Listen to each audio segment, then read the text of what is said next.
नमस्कार मित्रों, आपके काव्य प्रेम से और हमारे चैनल को सब्सक्राइब करने से मेरा बहुत उत्साहवर्धन हुआ है। आज एक छंद मुक्त कविता अपने गुजरे हुए कल के बारे में, जो मुझे पूरा यकीन है कि आपको पसंद आने वाला है। खुशनुमा कल। अपने गुजरे हुए कल को फिर से आज में जीना कितना खुशनुमा होता है, चाहे वो सुहाने बचपन के दिन हो या फिर जवानी के अल्हड़ अलमस्त बिताए हुए साल।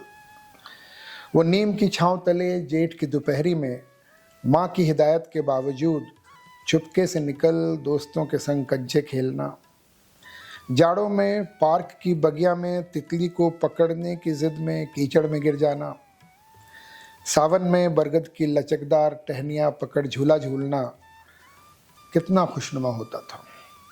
सबकी नज़रें बचाकर मर्तबान से मठरी और लड्डू उड़ाकर दोस्तों के साथ बेसमेंट में पार्टी करना, पहले बैटिंग करने के लिए अक्कड़ बक्कड़ बम्बे बो 80-90 पूरे 100 की सदियों पुरानी परंपरा को शिद्दत से निभाना कितना खुशनुमा होता था। वो साइकिल से गिरकर घुटने छिलवाना, बाबूजी की मार से बचने को पहले ही रोने लग जाना, वो एक से एक वाहियात बहाने बनाना, इम्तहान में अव्वल आने पर एक टॉफ़ी के इनाम पे खुश होकर उछलना कितना खुशनुमा होता था। वो नानी के भेजे मलाई के गुजिये, वो दादी के बनाए चीनी के पराठे, वो माँ के हाथ का लाल मिर्च का अचार, वो दादा के लाए हुए आम और लीचियाँ, वो पेड़ पे चढ़ के अमिया खाना, वो कुएं से बाल्टी डालकर पानी निकालना कितना खुशनुमा होता था।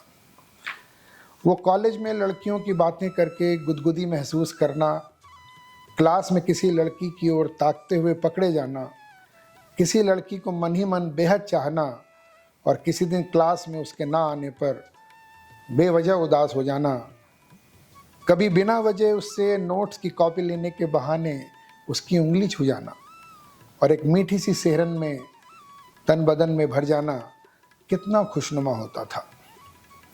उस लड़की के पीछे साइकिल पर मीलों तक उसके घर तक चले जाना और इस जीत पर दोस्तों में डींग हाँकना, उसके लिए सैकड़ों बार अपने मन की बात कागज़ पर लिखना और फाड़ देना कितना रोमानी और खुशनुमा होता था। वो कैंटीन के समोसे, वो बर्गर कॉर्नर, वो पुरानी जलेबी की दुकान, वो चाय की टपरी, वो कॉलेज कैंटीन की कील चुभती बेंचें कितना अपना लगता है आज भी। इन सभी जगहों पर जाकर बीते हुए वक्त को कुछ पलों के लिए ही सही फिर से जी लेना कितना खुशनुमा होता है। क्या आज मोबाइल, फेसबुक, इंस्टाग्राम पर जीने और स्टारबक्स, सबवे में संबंध बनाने वाली पीढ़ी, वन नाइट स्टैंड और कुछ डेटिंग फिर ब्रेकअप वाली पीढ़ी भी अपने गुजरे सालों को इतने ही खुशनुमा तरीके से और रूमानियत से याद कर पाएगी? और उन गुजरे सालों को क्या फिर से जीना चाहेगी या फिर कंधे झटक कर आगे प्रोग्रेस की राह पकड़ेगी? मेरा ख्याल है शायद वो भी अपने गुजरे वक्त को उतनी ही शिद्दत से याद करेंगे और अपने कल के कुछ पलों को वर्तमान में जीना चाहेंगे, क्योंकि उनका बचपन और जवानी तो मोबाइल, मॉल और फास्ट फूड जॉइंट्स में ही गुजरा है। फिर भी मन करता है कि काश नई पीढ़ी हमारे गुजारे हुए खूबसूरत वक्त की रोमानियत को जाने और महसूस करे, लेकिन उसके लिए शायद हमें भी उनकी खुशी और रोमानियत की वजह को समझना और स्वीकार करना होगा। सवाल है, उनका कल हमारी तरह खुशनुमा दिखेगा? बहुत शुक्रिया।